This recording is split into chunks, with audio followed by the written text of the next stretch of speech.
नव्या सरकारच्या स्थापनेनंतर हिवाळी अधिवेशन होणार आहे आणि या पहिल्याच अधिवेशनामध्ये विरोधी पक्षनेता नसणार का असा सवाल उपस्थित होतोय।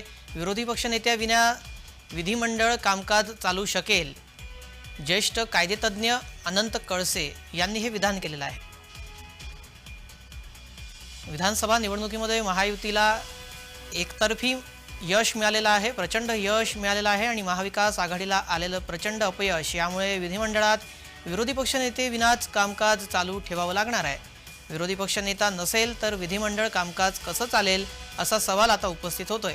मात्र हे विधिमंडळ कामकाज विरोधी पक्षनेत्याशिवाय चालू शकतं असे ज्येष्ठ कायदेतज्ञ अनंत कळसे यांनी म्हटलंय।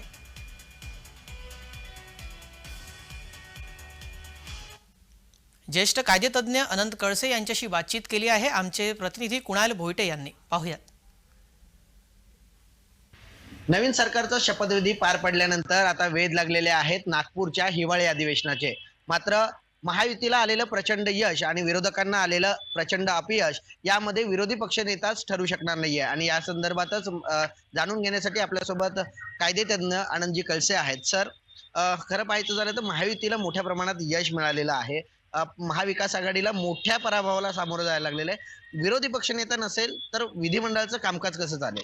नाही, आपण संसदीय लोकशाहीमध्ये ब्रिटिश प्रथा परंपरा या पाळतो। House of Lords, House of Commons यांचे ज्या संकेत आहेत ते आपण पाळतो या संसदीय लोकशाहीमध्ये। तर हे विरोधी पक्षनेता हे जे पद आहे हे संविधानिक पद आहे आणि या पदाला माननीय पंतप्रधान किंवा माननीय मुख्यमंत्र्यांनंतर त्याला प्रोटोकॉल असतो।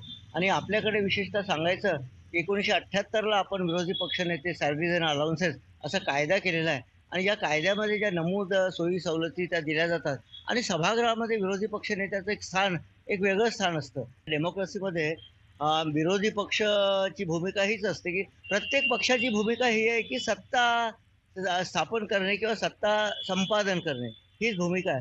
त्यामुळे विरोधी पक्षाला यावेळेस त्यांची ध्येय धोरणं कशी चांगले आहेत ते जनतेला पटवून द्यावं लागेल आणि त्यायोगे पुढील निवडणुकीमध्ये त्यांना चांगल्या प्रकारे मतं मिळतील किंवा सत्ता स्थापनेच्या संदर्भात त्यांना सीट्स मिळतील। हे विरोधी पक्षाचं प्रमुख काम आहे। तर प्रत्येक पक्षाचंच काम आहे की आपली ध्येय धोरणं जनतेला समजावून सांगणं, त्याच्यावर त्यांचा प्रभाव पाडणं।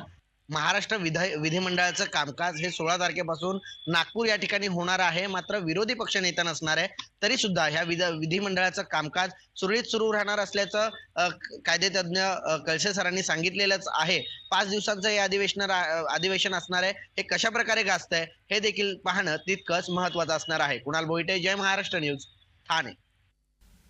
दरम्यान विरोधी पक्षनेता निवड का होऊ शकत नाही तेही आपण पाहूयात। विरोधी पक्षनेत्यासाठी एकूण जागांच्या तुलनेमध्ये 10% संख्याबळ असणं गरजेचं असतं। सर्व विरोधी पक्ष मिळून जरी संख्याबळ 50 असले तरी एका पक्षाला 29 संख्याबळ नसल्याने अडचण निर्माण झाली आहे।